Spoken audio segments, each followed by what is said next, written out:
It's time to sit back and check out the RCWR show with Lee Sanders.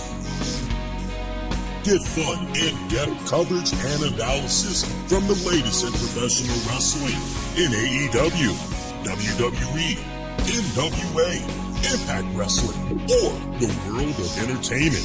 From big TV shows to your favorite sports like the NBA or NFL. All things music, movies,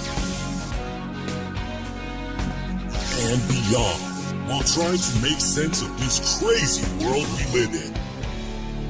All while keeping it honest, insightful, and interactive since 2011. And now your host, live from the nation's capital of Washington, D.C., Lee Sanders.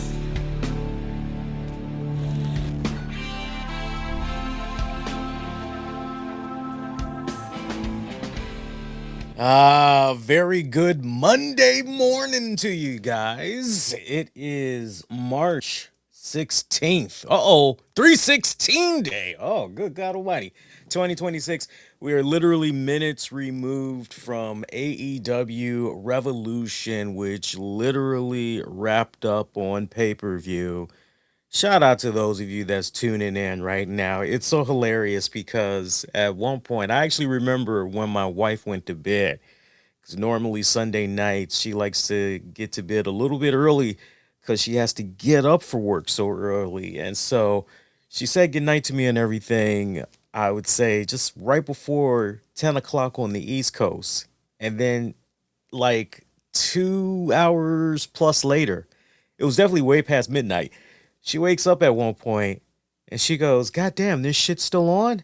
I said, yeah, like it. And I said, but they're not going to go until 1 a.m. luckily, but it does seem like it's kind of winding down now. She goes, "Jesus Christ." And she just went back to sleep.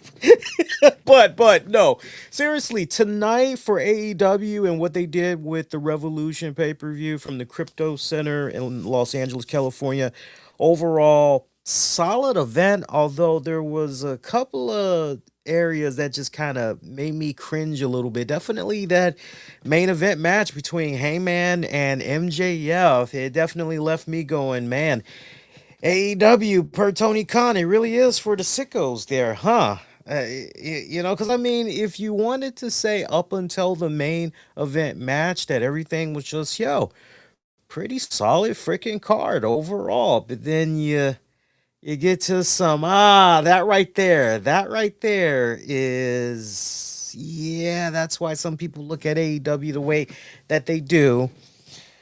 But no. I would say overall, the event, despite some of those little squeamish things we saw in the main event, overall, pretty solid pay-per-view. If you happen to be up right now for the next little bit that I'm going to be on talking about this pay-per-view, you can definitely sound off, let your voices be heard. Let me and the rest of the community know what you thought about AEW Revolution. Pop your head on in the chat wherever you're checking the stream out for the next little bit. Or if you're going to be watching this for on demand, definitely sound off after the fact as well. Nice start to spring break. I got to say, for those of you that maybe are in school right now and you're enjoying yourself a well-deserved break from your studies, this was a nice little, pretty little jump start to your spring break week, right? I mean, I can't complain about that, being a college student and all. And I'm going, okay, I got all my work out the way. It's time for me to kick back and unwind. And I got to say, I've been in and out with the AEW product within recent weeks. So, and as many of you guys know, with the AEW product, it's one of those deals where if you're not watching the TV shows, you can kind of forget about getting that nice little recap of what happened the previous week. It's kind of one of those, if you missed it, you missed it. You just gonna have to play catch up somehow, right? Maybe have a friend chat you up or read some recent reviews, all that other good stuff. On that note, let's go ahead. Let's jump into this card already. I am fighting my melatonin. So if I kind of sound like I'm drifting off, just kind of bear with me here. I took my melatonin confidently going, Yeah. I should be live on the air like just a little bit after midnight. Boy, was I wrong on that one. I was so wrong on that one. All right, so for our pre-show matchup, we had Boom and Doom, AJ and QT Marshall defeating the Infantry in a tag team match, 7 minutes and some change. I kind of came in at the tail end of this matchup. Actually, and it's funny too because where I came in on this match, I came in where which which kid was it? I think it was the Rizzler. The Rizzler was outside looking at Shane Taylor and he was just doing his trademark rubbing of the chin and everything. And Shane Taylor just grabbed the Rizzler by the face and just shoved him across the way. And I'm just going, yo, what the hell, man? Like, seriously? Like, like seriously, we're going to do this to the Rizzler? We're going to do this to this poor little kid? Are you serious?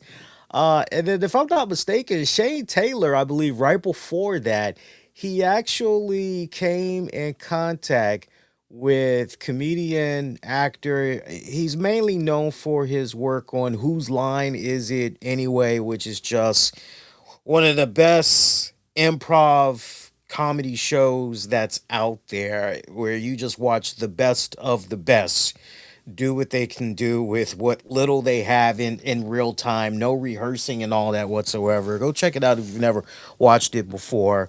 Or, of course, depending on how old you are, if you're kind of within my age group or a little bit older, you remember Wayne Brady from the Dave Chappelle skit. Is Wayne Brady gonna have to choke a bitch? Yeah, right.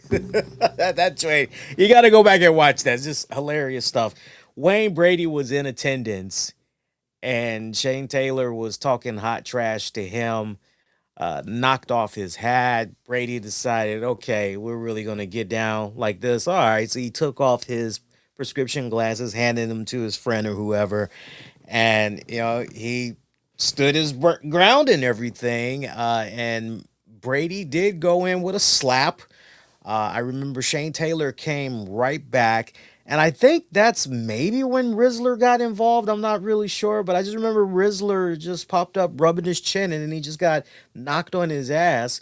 And then leave it to the other kid, Big Justice, coming in there to tackle him and everything. Yes, Big Justice actually connected with a tackle, and Shane Taylor selling the hell out of that bad boy.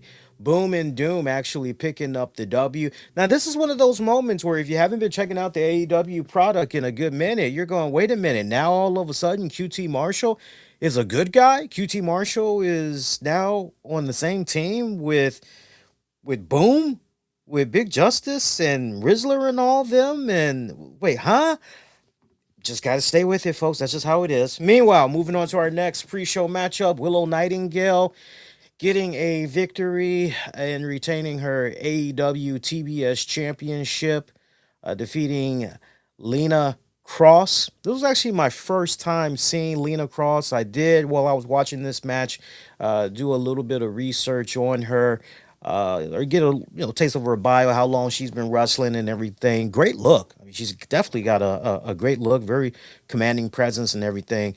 Quite a nice addition to the women's roster there for AEW. Now, if I remember correctly, post match, I think Lena and who was the other girl, her tag partner? I want to say Megan Bain. I believe they had did a number on Willow. I was kind of in between phone calls at this point, but a serious physical number was done on Willow Nightingale, which kind of foreshadowed how was things going to be for Willow and Harley as they had to defend their tag titles against those girls on the actual pay-per-view card. This match went about 11 minutes and change, not too shabby. And then the third pre-show matchup of the night, we saw Jungle Jack Perry winning the 21-man Battle Jack Battle Royale for the AEW National Championship. Won by last, eliminating the champion himself, Ricochet. Nice little who's who of all the participants that was in there. Just to give you guys the official list of those participants: Tommaso Ciampa, Trent Beretta, Rocky Romero, Jolistico, Roosh, Scorpio Sky, Daniel Garcia, Anthony Bowens. Well, these were who was officially announced. Hook. Although I don't remember seeing Hook in there. Shibata, Juice Robinson, Austin Gunn, Ace Gunn. I kind of feel like I'm missing some other names as far as participants that were in there, but uh, nice little joint. Here's the thing that was a little bit disappointing about this pre-show matchup. And kudos to the commentary team because as you were watching this during 0 hour, you kept hearing the commentating crew, we've only got like 5 minutes before the start of the pay-per-view. And it almost to me kind of sounded as if the commentary crew was going, all right, now it's getting a little bit dangerous here. We might want to go on ahead and kind of wrap this up. We might want to call some audibles here and get down to these eliminations so we can, end this and get that nice, good, fresh start to the pay per view and everything. Come on now. And they did this at least 4 times from what I could recall. And sadly, if you were watching the free 0 hour, you did not get to see the conclusion of this 21 man Battle Jack Battle Royale because they basically told you, oh, to see the conclusion. Of course, I'm doing the Tony Schiavone voice. You want to see the conclusion of this? You got to order the pay per view. So, on the one hand, you're going, okay, this is like a really cool cliffhanger that they're doing. And I mean, not for nothing, but as they're telling you how the card is looking, you're going, okay, the card looks pretty damn solid. Tony Storm taking on Marina Shafir. Yeah, that should be damn good. Oh shit, John Moxley taking on Takesha. Yo, that should be a kick-ass match right there. In itself. Yeah, I'm down with that. Hangman Adam Page, Texas Death Match against MJF. Yo, that's gonna be killer fucking good. So I mean, the matches are there and you're going, okay, you're not telling me who won this 21 man casino battle royale. I gotta order the pay per view basically. Nice little cliffhanger, nice little tease and everything. But then you're kind of going, nah, man, that's kind of bad. That's kind of bad that it ends on this mega cliffhanger. And it was a funky transition for those of you that ended up not ordering the pay per view. And you might have been a little bit curious how the conclusion of this match was addressed on the actual pay per view. So I did order the pay per view and everything. And from what I was able to see, it just automatically you get the little warning FBI message, right? You get all that tape distribution, you know the drill. And then we don't even get the pay-per-view video package, none of that beautiful stuff. It just goes right to fireworks and we see the last participants that's involved in this 21 man match, right? And that's pretty much like it never really, I didn't like that. And then I was kind of under the impression, okay, well, not for nothing, but we'll get the conclusion of this. And then we'll go right into the video pay per view package. This is AEW Revolution. No, we didn't get that. We did not get that shit. I can't wait to see how this is going to be. So shout out to those that are going to be maybe checking out the pay-per-view for on demand afterwards. Like at this point, I don't even know if there's going to be like a 2 a.m. or a 3 a.m. replay. But I'm curious for those of you that end up watching the replay, because maybe you weren't able to watch it initially live. Let me know if they ended up doing a proper video package insertion or if it just opened up the way I had said that it did. Because I'm curious. I'm sure everybody else that saw it live too are going to be curious. What did they do in post production, if anything? But no AEW Revolution video package official. They just jumped right into the rest of the in-ring action and everything. Jungle Jack Perry becoming the new AEW national champion. Hey, that's cool. Oh, also was nice seeing Luchasaurus driving this big old green school bus, dropping off Jack Perry as he entered the Battle Jack Battle Royale. Of course, as we know, the Luchasaurus there, he is still out on injury, unfortunately. Came back not that long ago, wham, got injured again. So, looking forward to seeing him make a return. Knocking on wood for the guy and everything. Speaking of returns, my God, if you did not watch AEW Revolution, this was the night of fucking returns. Surprises at that. We had like a grand total of four when it was all said and done. One of those, you have to be a little bit technical. I'll talk a little bit more about that in just a hot little bit. But first return off the break definitely came about on the actual pay-per-view card there. FTR, Cash Wheeler, and Dax Hardwood defending the AEW World Tag Team titles against the Young Bucks, Nick and Matt Jackson.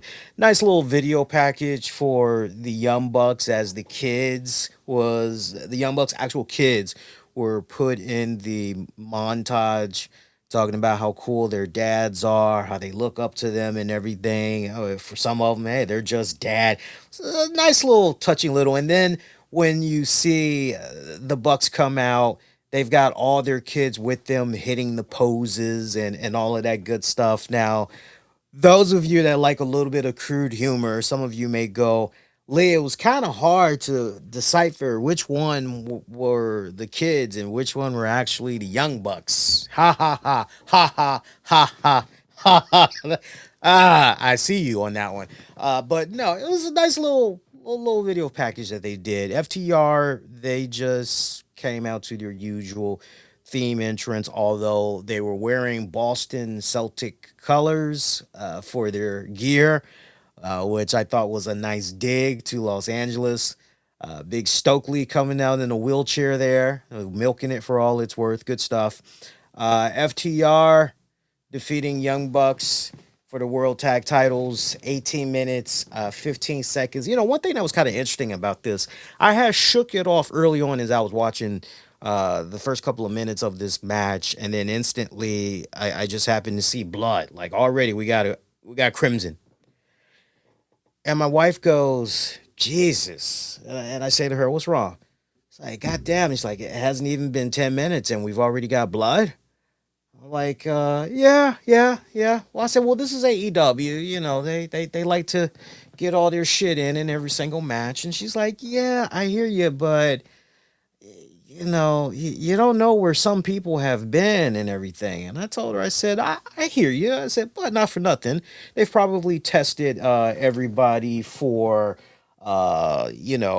hepatitis and all that other stuff. Like, there's really nothing to worry about. Like, I'm sure they've already, done all the tests that they need and everything. She's like, yeah, that's a very good point. But still, people are just getting busted open so early. It's like, it's only the first match. And she's like, is color really needed so early? I said, yeah, you bring up a good point. Like, you can make an argument that, color's not needed, at least in this match.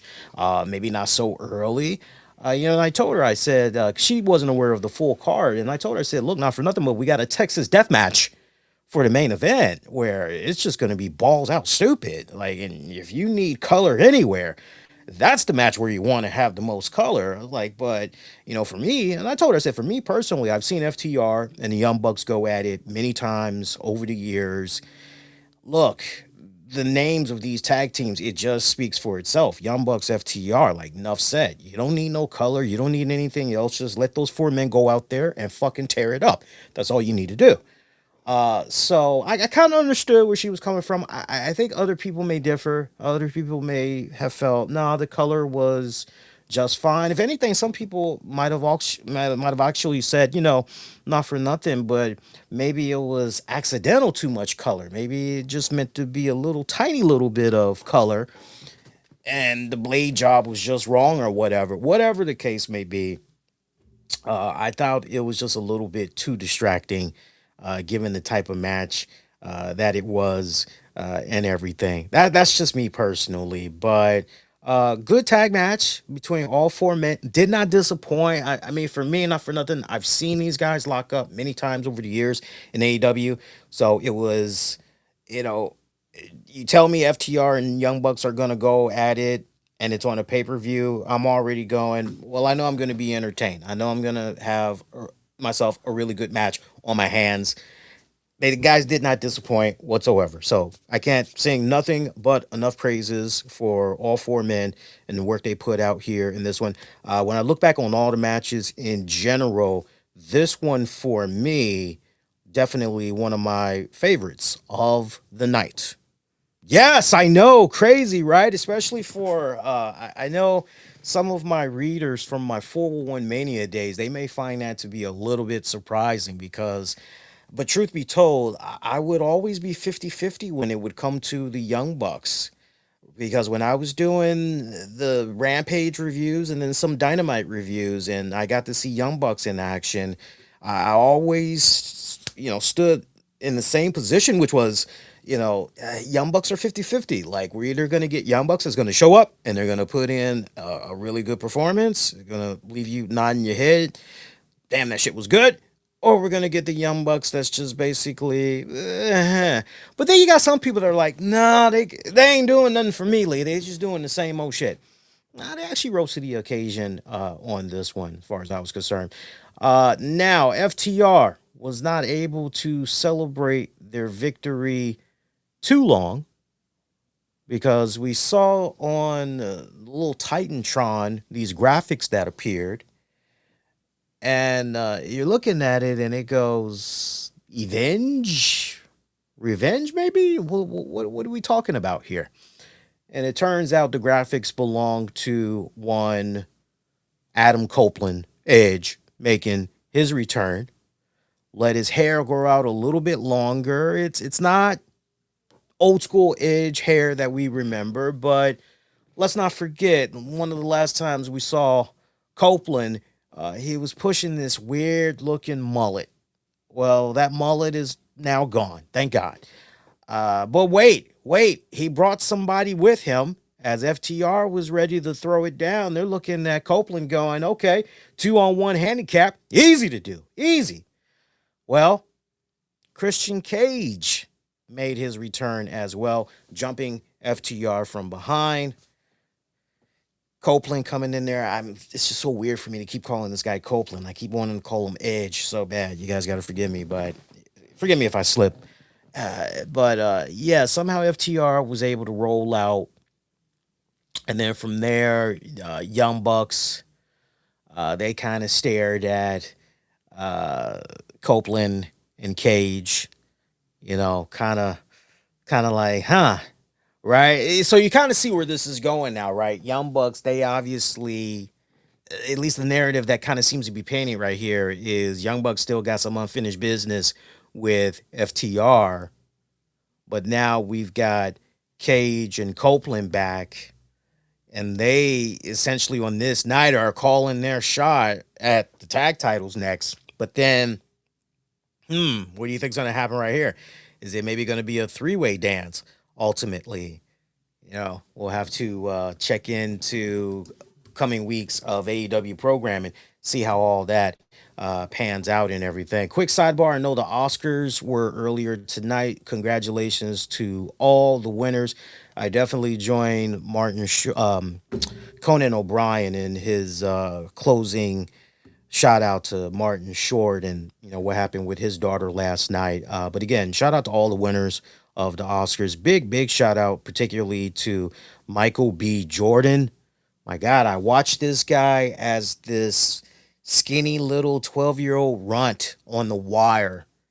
One of my favorite HBO shows of all time. And for him to just go from that to winning an Oscar tonight, joining an elite group of black male actors, nonetheless, Sidney Poitier, Denzel Washington.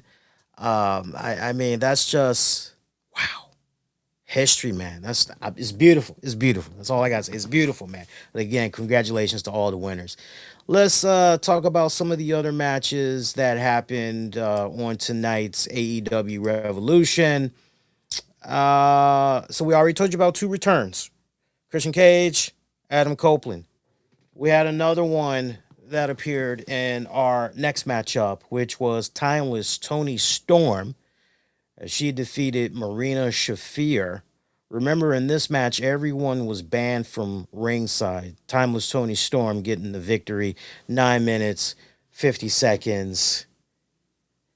Yo, that Marina Shafir, my girl has come a long, long way. I remember when she was just looked at strictly from a, and I know this isn't what she intended, but she legit was looked upon as a meme, a GIF or GIF, whatever you want to call it.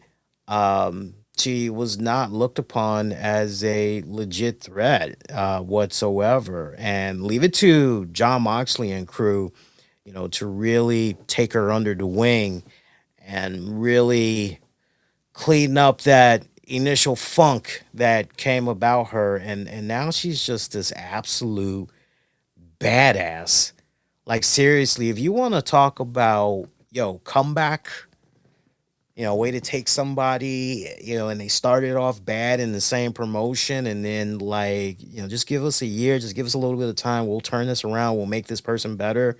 Like, Marina Shafir, she definitely deserves that award and everything. I loved how at one point during this match, she gets Tony Storm over by the announcer's table, and she's just, remember, Shafir, she loves being barefoot. Her feet are taped, but she's pretty much barefoot. I mean, I love how she was just going in with those side kicks to the body of Storm and everything. And she's talking trash to Tony Storm. And at one point, she's saying a little something to Nigel McGuinness, I guess, asking him if he likes that shit. And Nigel just gives that thumbs up. And he's like, yeah, I'm loving it. I'm loving it.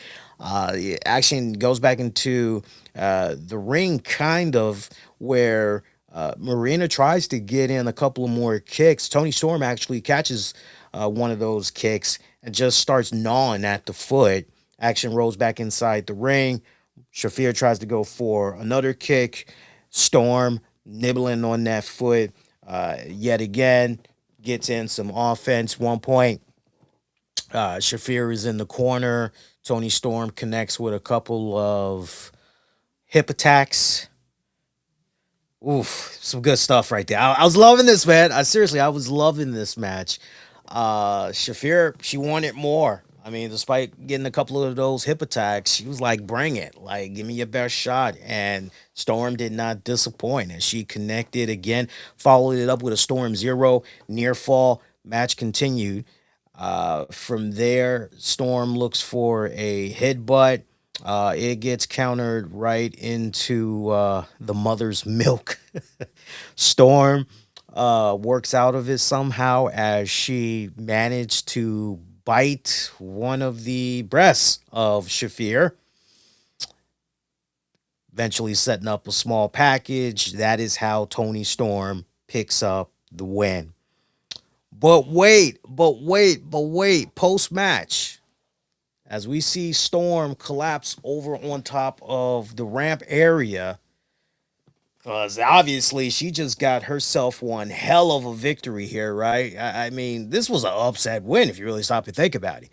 Tony Storm's not able to enjoy this too long because we see Ronda effing Rousey step into the ring. Now, if you're keeping tabs, remember what I said earlier at the start of the show.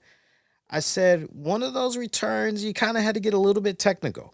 Now, if you've been watching the Ring of Honor product, then you know at some point last year, it was in 2025, Ronda Rousey actually appeared on ROH program. And we did talk about it right here on the show. And if I remember my words correctly, I'll have to rely on you veteran slew detectives out there to remind me. But I believe I said something along the lines of, hey, that was kind of cool for ROH and its fans. Is it a signal that maybe Ronda Rousey will be doing something with AEW further down the road? And I was on the fence about it. I said, Tony Khan might have the money and everything, but and I said, I don't think so. She seems to be so broken, so because of the way she was booked and treated in WWE. I personally went on record and said I'm having a hard time just kind of picturing her doing something on a part-time basis, even with another wrestling promotion, let alone with AEW. Now, obviously, it's still early. It's still early. But given what we had saw tonight, this was definitely a setup for something. Ronda Rousey in the ring, eyes locked dead on Tony Storm. Tony Storm eventually gets her bearings together and makes eye contact with Ronda Rousey. Ronda just does the hand gesture for her to get into the ring. Tony Storm cannot believe what the hell she's seeing, but she obliges Rousey. She storms her way down to the ring. Two of them are looking face to face at one another. They are about to go at it. Man, Tony Storm not backing down. I mean, this was some badass shit right here. They had to be pulled apart by officials. Marina Shafir manages to get in a sucker punch on Tony Storm. And now we got Shafir and Rousey leaving together. I do remember briefly Mina Shirakawa. She did show up to check up on Tony Storm. So look, if we're gonna do some type of a tag match with all four of these women, I'm down. If we're ultimately gonna maybe do Ronda Rousey versus Tony Storm, look, I'm down with that too. I know some fans are kind of looking at what happened with Ronda Rousey in the WWE, and they've heard how critical this girl has been about the WWE. We've even seen how critical she's been of UFC within recent weeks and everything. But look, man, I think looking at when Ronda first appeared in WWE, I remember being on this show going, WWE has a golden opportunity right here to really take the women's division to even new heights. And I said, look, back then, you got to just remember at that time, this is way before they had Jay Cargill and way before Rhea Ripley, was just firing on all cylinders and everything.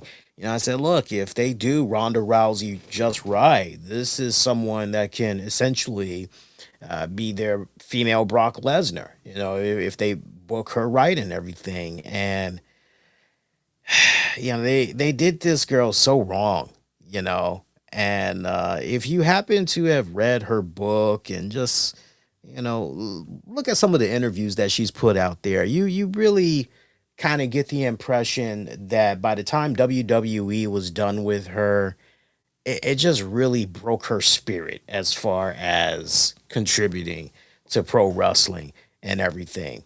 So, yeah, I definitely was surprised to even see that she was willing to do something to this extent. I mean, we know that her and Marina Shafir are really good friends, but I guess Marina Shafir has really been having her ear these past couple of months. So to see Ronda Rousey in this type of a position, yet again, I'm definitely curious as far as what the future holds for Ronda Rousey. But that little tease right there, that's definitely enough to let us know we can definitely expect more of the badass in the months to come. So I'm down for it. I know a lot of people are already going, no. We've seen this before. We know how this is gonna.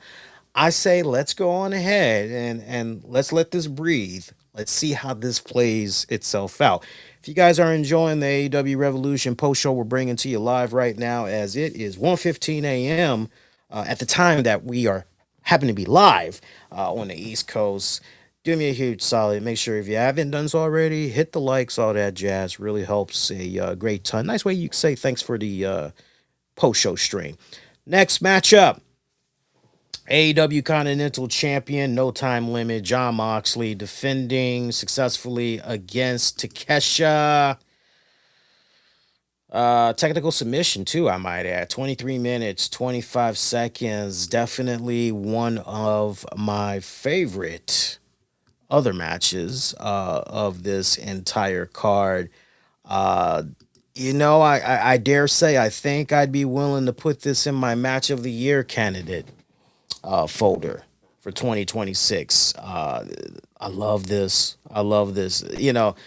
Takesha, man, this dude survived just about any and everything that was thrown at him by Moxley, especially when it came to Moxley just gnawing away right above Takesha's eyebrow and everything, drawing blood, all that shit. For Takesha to even agree to that, given weeks prior he had some type of injury, that same area and everything.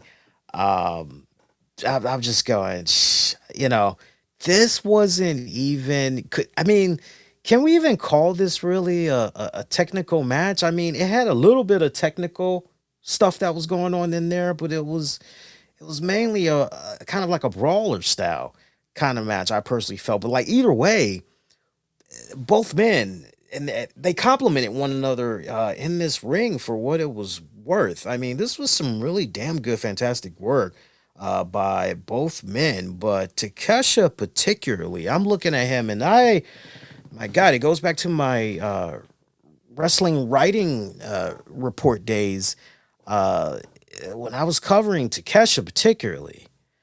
I was always singing this guy's praises and going, yo, this is definitely a future AEW World Heavyweight Champion. Like, there is no doubt about it. And for Takesha to be able to hang with one of the absolute best in hardcore wrestling, let's call it for what it's worth. Because, I mean, when you think of John Moxley, you definitely think of hardcore matches and all that. And he hung with one of the best in John Moxley. And I tip my hat, literally, I tip my hat to both men, but to Takesha particularly. This was good. This was good.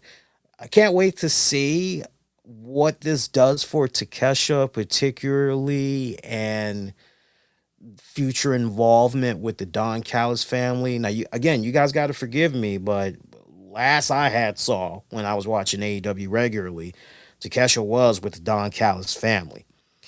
And if I kind of caught it right on commentary tonight, sounded like maybe Tony Schiavone and them, they said something along the lines of, Takesha is in an interesting position now because, does he now know after this match with Moxley that, he doesn't need the Don Callis family? I remember hearing the commentator say something along those lines. So that kind of gave me the impression Takesha is still messing around with the Don Callis family. Well, now I'm curious if Takesha, after this match, does he now like try to break away from the Callis family and it kind of comes back to bite him in the ass?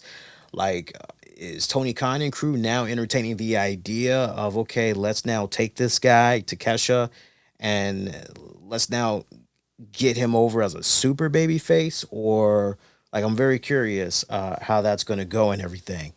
Moxley was not able to celebrate too long because we had somebody that made their triumphant return to get into the face of Moxley, and that would be no other than Will Ospreay.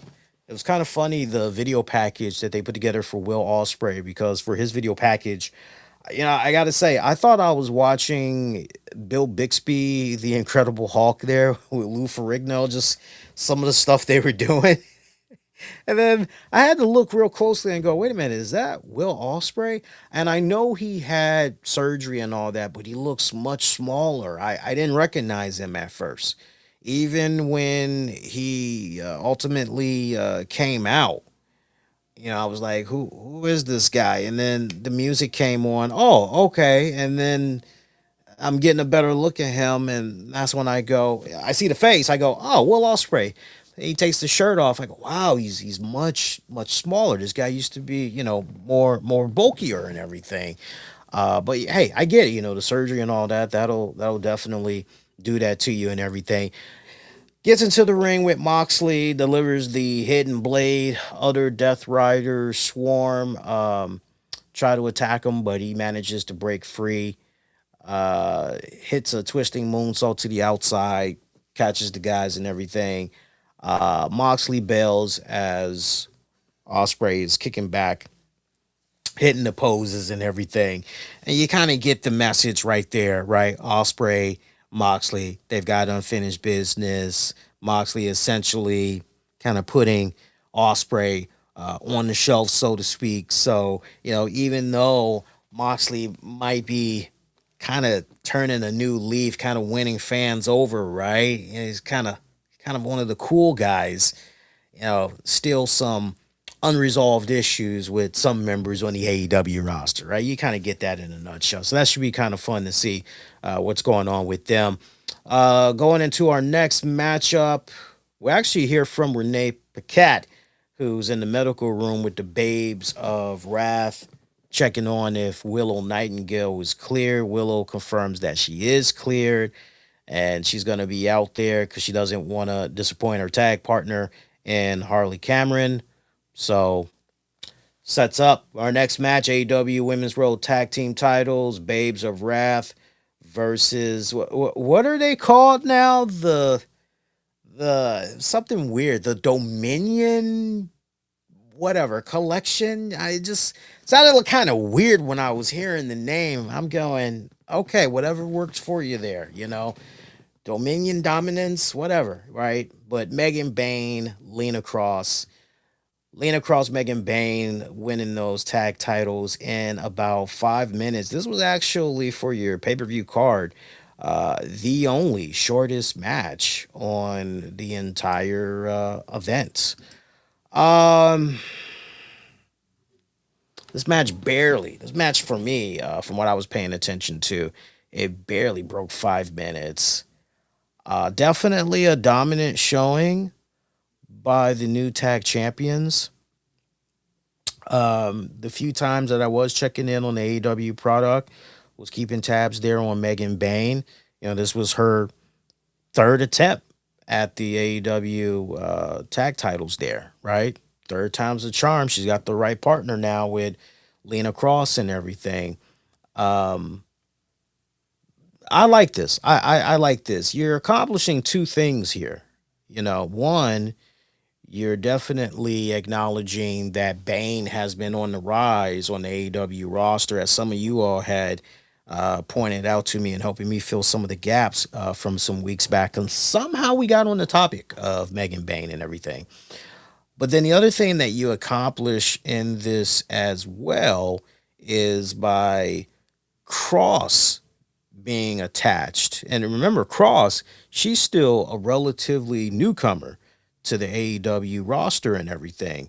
Now you're putting her in this really cool position where she's continuing to be spotlighted as a result of being the new tag champion and everything. So this is without a doubt going forward. If you were looking for a little bit of a refresher for your women's tag division, right?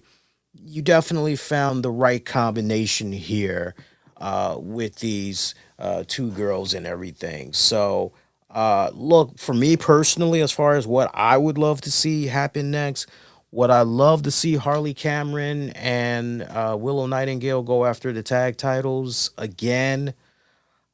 Sure, I wouldn't mind that, but honestly, I'm ready to see my girl Willow as the AEW Women's Champion and have herself like a nice 4 to maybe a 5 month reign, something along those lines. Like that would be nice. It's long overdue, as far as I'm concerned. And you know what? Not for nothing, I wouldn't mind seeing the same thing happen for Holly Cameron as well, with all the great work that she's been putting in. Got to give love to my girl Britt Baker.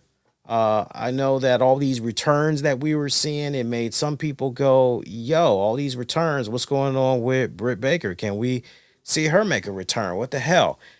And she responded to some of the chatter that she was seeing online by saying, it's not up to me. So I don't want people to automatically go, and I'm sure that this question is probably going to be asked of Tony Khan, assuming that they're going to be doing a media scrum. I definitely don't want people going, "Oh, Tony Khan is the one to be blaming here. It's got to be him, right? It's got to be him." Uh, I, let's not assume. Let's not assume, right? Maybe it's a health thing, and maybe she has to be cleared by the doctors first, right? Let's maybe kind of look at it from that standpoint. We have to assume until we hear differently, because I mean, there could be just a whole lot of other stuff that's at play. But I've always been a firm believer. If you're gonna respond to something like that, be crystal clear then, as far as whose decision it is, right? Because it just seems so vague and almost kind of in a weird way like you're causing a little bit of controversy at the same time, right? I don't know, that's just me. Next matchup, Swerve Strickland taking on Brody King. Swerve Strickland defeating Brody 14 minutes 50 seconds. Um, Good shit right here. This was a brutal match from the get go. And the best part that I loved about this match, as I was going into this match, I was going, please let there be no blood, because we're getting kind of closer to the end, and if we really need color, I'm saying to myself, we got to make sure that it's in that Texas death match. So these guys were able to tell their fucking story without there being color involved. Fucking loved it. Whoever was in charge of booking this match, that's how you do it. That is how you do it right there. Um, Brody King is just continuing to chip away at cementing his place uh as far as being on the top of the card, being in the main event scene and everything. For me, this match against Swerve Strickland, I think it officially put him on the map.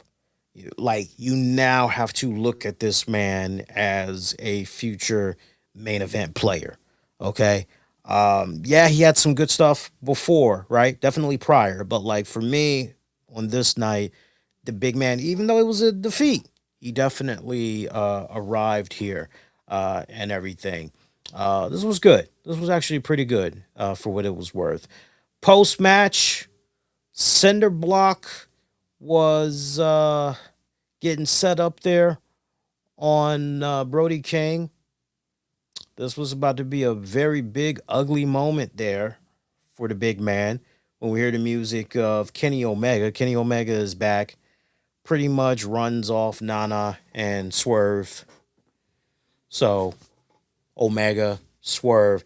Now, y'all lost me on this one. I'm not going to even fake to you guys, because, like, one of the last times I was watching AEW regularly, it seemed like, you know what? I kind of have my guys mixed up. I know at one point, Hangman Page and Swerve, they were on the same page apparently. So this whole thing with Omega and Swerve, like I know they were kind of going back and forth a little bit some weeks back. I saw some of the promos that was floating around on social media of Swerve dissing Kenny Omega.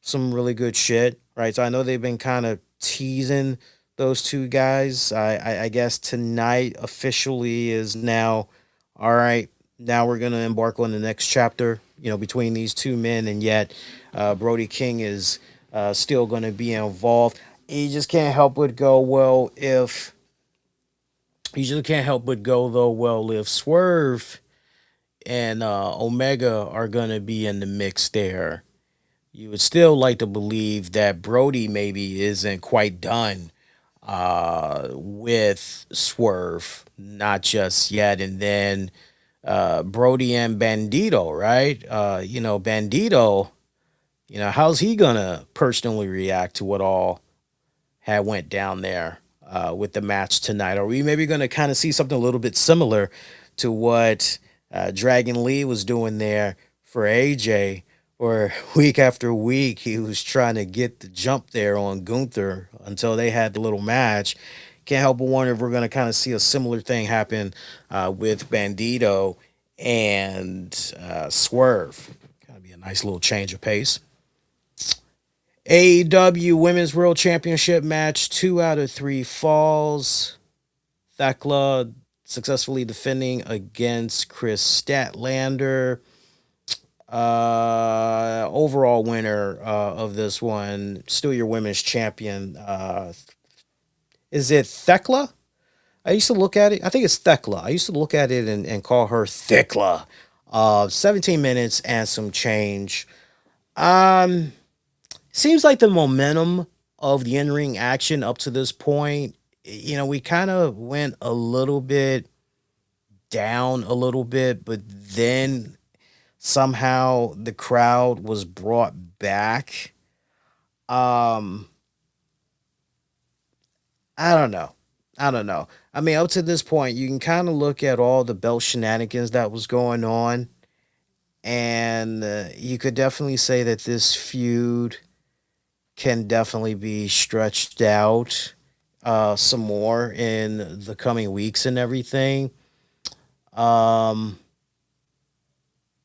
I'm okay with it. I'm okay with it. I'm okay with the match overall for what it was worth. I do want to see more from these two girls. I thought what they did was okay. It was pretty solid. I've always been a big fan of Chris Statlander too, by the way. So yeah, I thought they gelled pretty well. But it just kind of seemed like maybe with that first fall, the crowd kind of wasn't really into it at first, right? And I mean, and I get it because when it's all said and done, my God, that California crowd, they probably have been there at the arena since maybe three or whatever. Okay. And at this point, we're at this match and we've got, hang on here.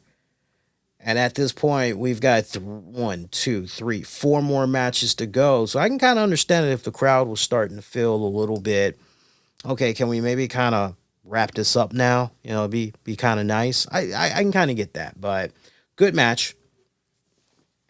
AEW World Trios Championship.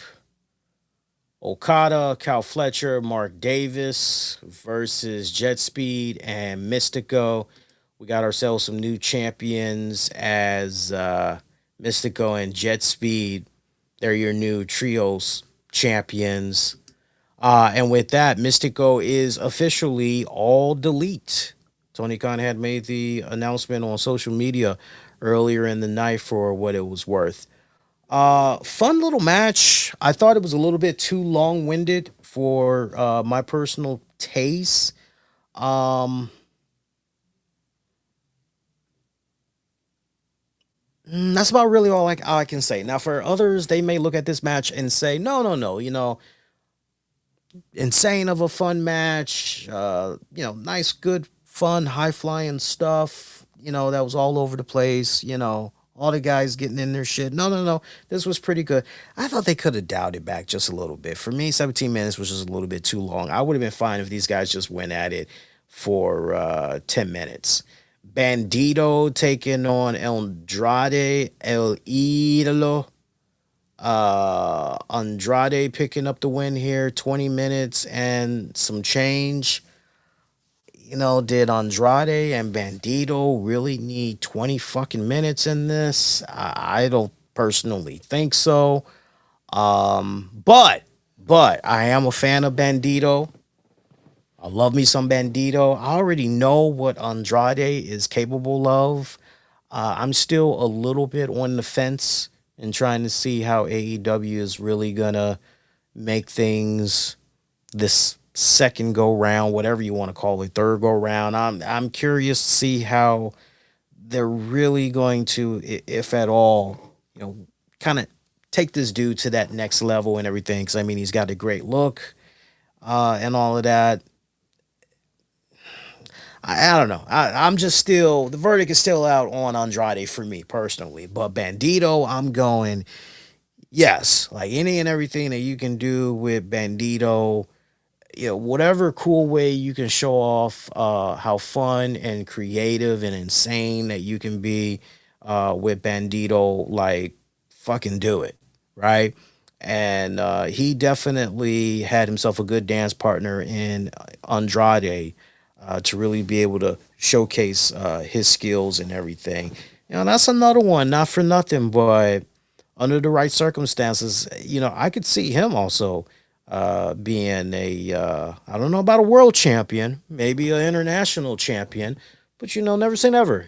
Crazier things have happened. Look, if we could one day entertain the idea of Darby Allin as a world champion, then why not a Bandito for what it's worth?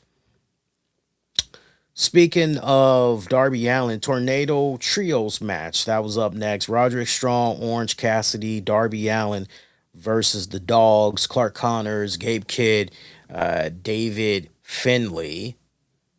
Team Darby Allin going over in about 12 minutes. Honestly, no bullshit, guys. We didn't need this match on the card. Okay match. It felt more like a television match for me. We didn't need this one. I could make the argument, like just going down the card, I could honestly make an argument that Andrade or Idolo, Bandito, we didn't need it on the card. I could also make an argument that Mystico and Jet Speed taking on the Don Callis family, we didn't need that on the card as well. We damn sure did not need Darby Allin, Orange Cassidy, Roderick Strong, and the Dogs. We didn't need those three matches on the card. Definitely the latter because it felt more like a tag match for what it was worth. Um,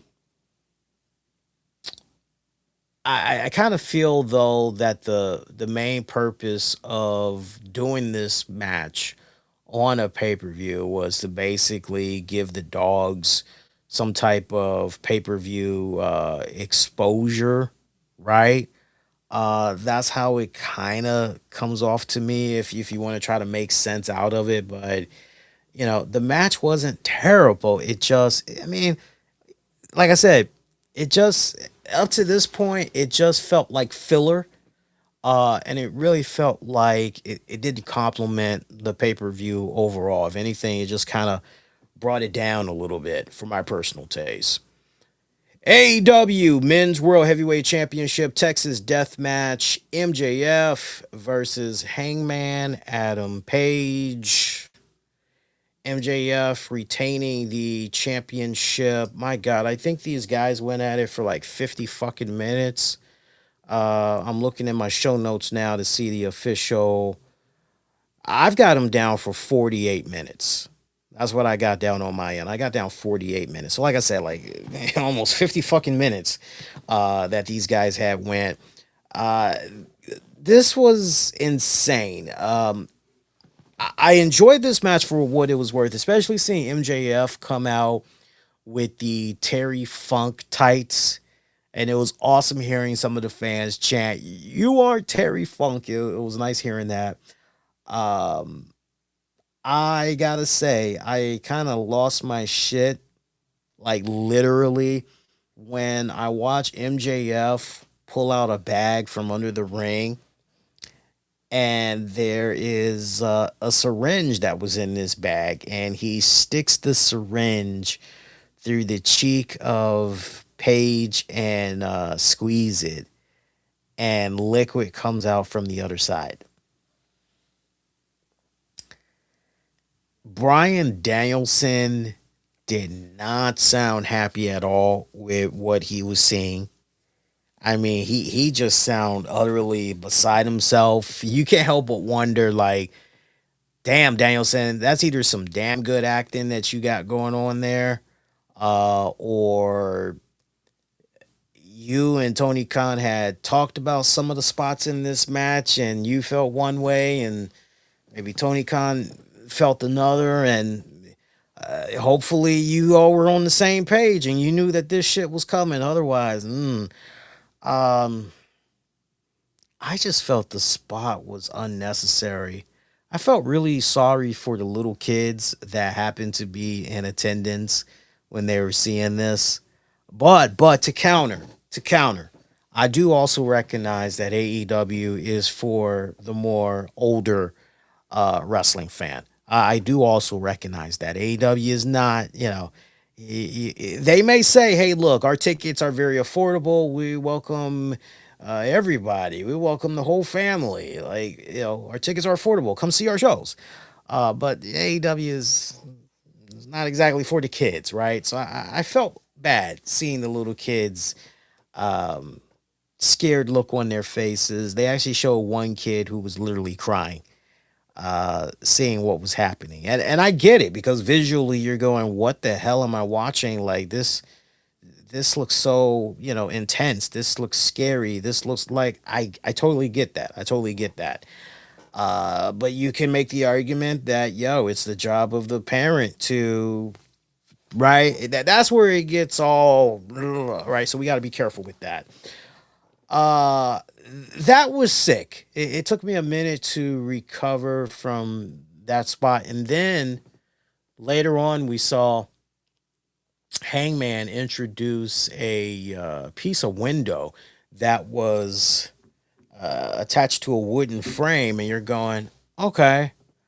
9 times out of 10, that glass, it's probably candy sheet glass. I'm not really tripping over that.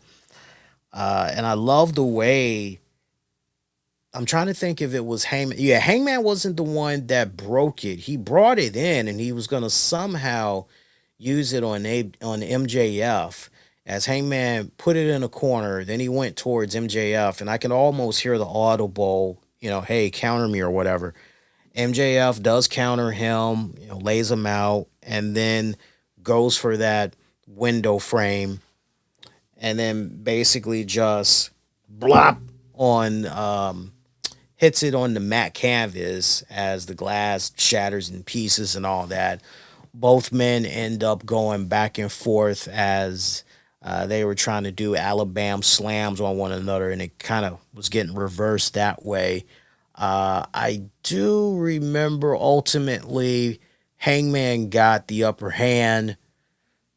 MJF back first. He went through that puddle of glass. And you guys noticed that watched it. Did you notice how once we saw MJF's back, like there was no blood spots, there was nothing going on? I don't know. Maybe my resolution was a little bit funky, or maybe the lighting was a little bit off in the arena, but I didn't see anything going on with MJF's back. I sure as hell was paying attention to the front when Hangman ended up grabbing MJF by his legs, and he dragged him as MJF was fighting. He was trying to avoid going through the glass, from his chest and his stomach, but he goes through it. Yeah, at that point you're going, oh shit, hopefully this guy doesn't have like, man, his body's going to be all fucked up. You're looking real closely at MJF, you're going, okay, he's got no spots on that chest or that stomach, like, okay, guess he's good. So, but visually, what they were selling, minus the syringe, the syringe, just everything else was just okay. This is good. This is good. What we're doing right here. Good shit. The guys eventually, just fast forwarding in my memory a little bit. I remember Hangman Adam Page, and I'm curious to know what exactly was the plan right here, if there was a plan. Hangman had set up a wooden table as he did introduce a dog collar that he put around the neck of MJF, and then he put the other end of that dog collar on him. And he says to the fans, hey, who's got a lighter? Who's got a light? I need a lighter. Anybody got a lighter? And he's asking repeatedly. Nobody has a lighter. I'm going, are you fucking kidding me? Nobody has a lighter for this dude? Really? Nobody has a lighter. I'm assuming that Page wanted to light that table. I'm assuming that's what he was trying to do. So he eventually goes under the ring. He pulls out a barbed wire table, and he pretty much sets that bad boy up and everything. It really would have been nice to see what would have happened had we got that lighter. Because I think that's when the action really would have fucking been going through the roof. Anyway, Hangman, MJF, they're going at it back and forth. Hangman tries climbing to the top rope. MJF takes advantage by yoinking on the neck chain, sends MJF flying through the propped up tables that Hangman had set up. It's a nice, insane, cool spot that they did. I believe both men eventually found themselves going over to the ramp area where they went through an electrical table that had a soundboard system and all that. I'm also remembering there was an insane spot with some light tubes. I felt really bad for MJF because they had these light tubes, and I'm going, who's going to be the one to take all of the brute force of these light tubes? Because, oof. And MJF was the one, to the point you see when the first one hits him, and there's just all this powdered crap just all over his back, and you're going, that doesn't look good. And if you're looking very closely at MJF's back after the impact that light tube had on him, you can see instantly the areas that are now filled with like the white dusting of the tubes and all that. They're quickly turning into red spots, and you're going, oh shit, this dude was like hit. Like, this wasn't exactly a fake me out prop. This was like the real deal.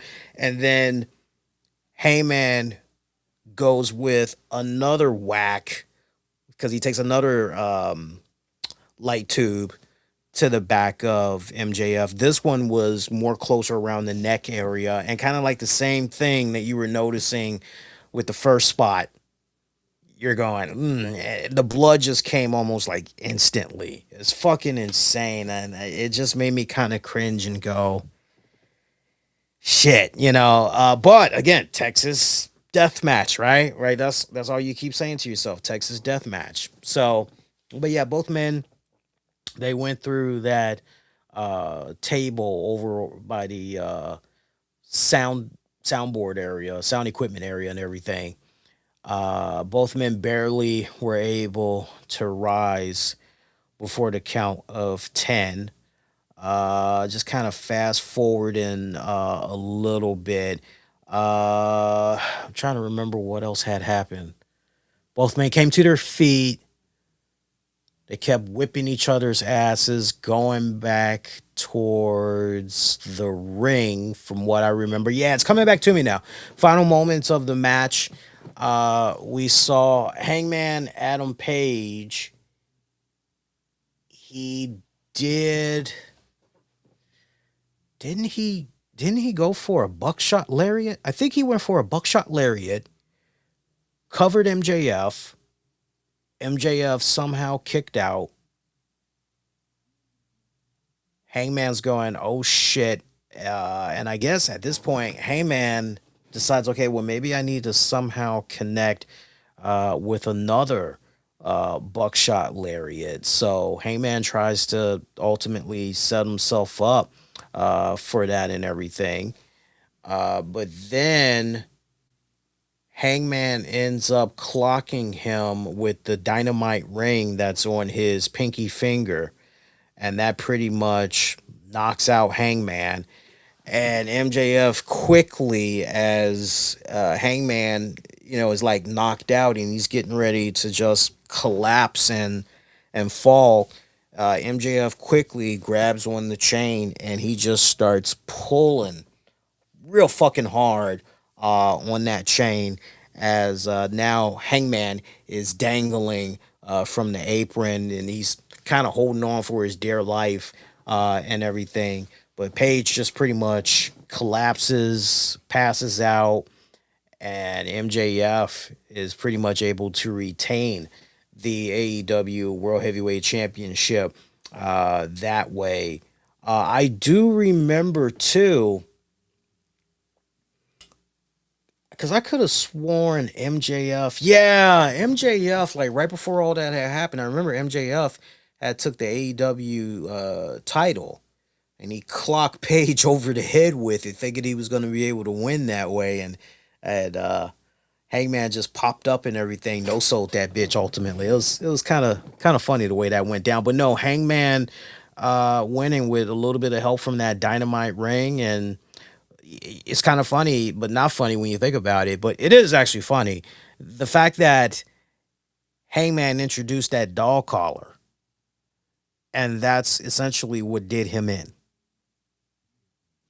Insane. So as a result of MJF winning, Hangman Adam Page can never challenge for the AEW World Heavyweight Championship for his life. Not so as long as MJF is champ. No, just for his life. He can no longer compete for the AEW World Heavyweight Championship. Oh, by the way, nice, cool visual thud when Hangman pretty much got clocked by that dynamite diamond ring or whatever.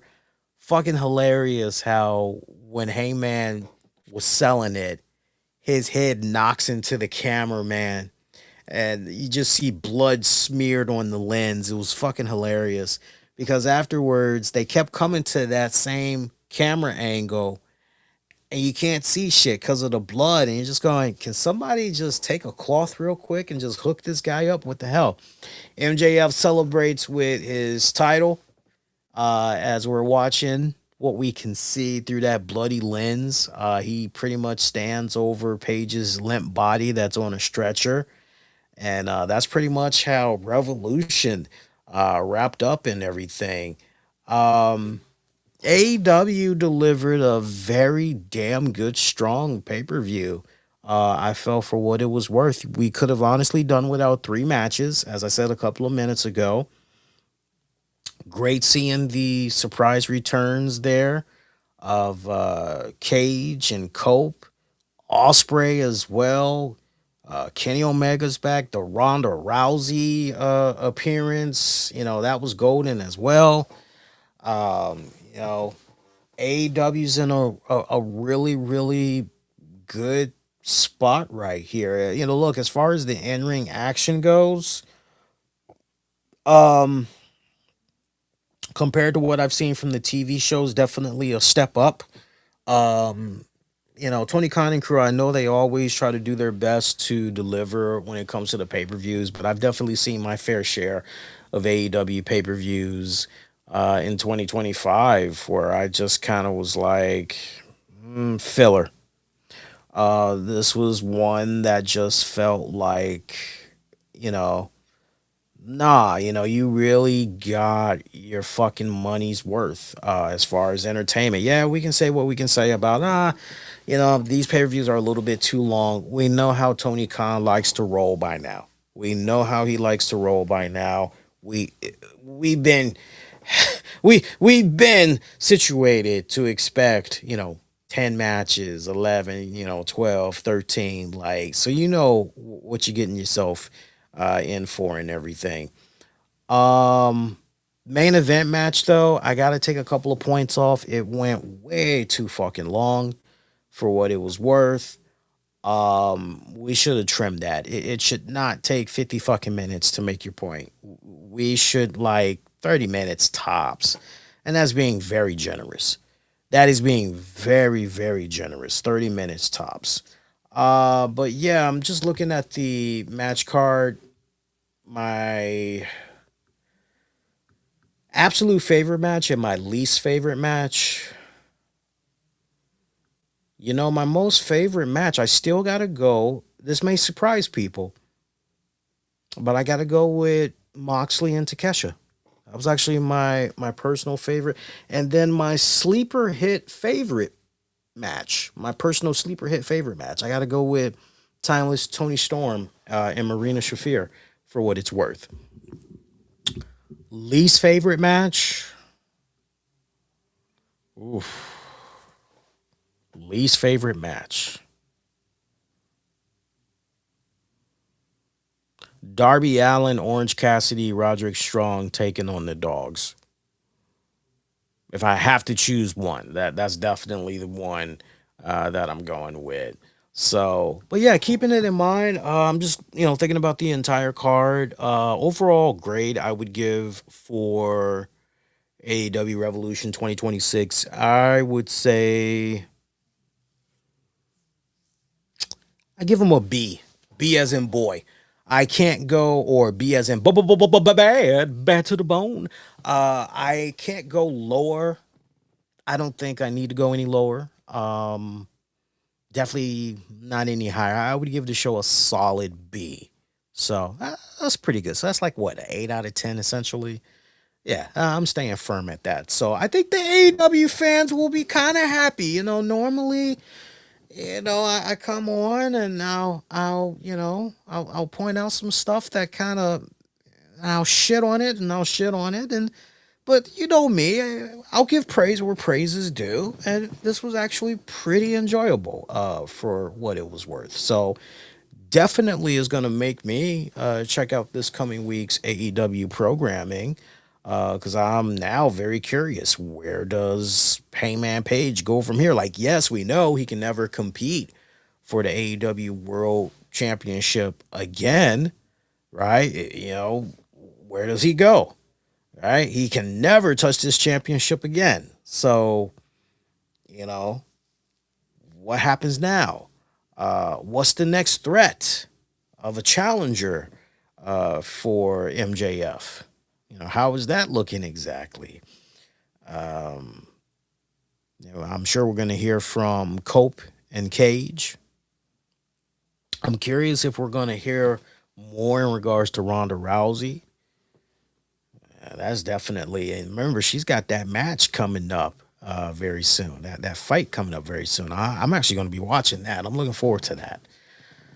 So, a whole lot of good stuff coming up. So that is AEW Revolution in a nutshell. Now, as far as quick programming notes go, I will be back on air Monday night after Raw goes off the air. Not only will we talk WWE Raw, we'll talk the latest in headlines as well.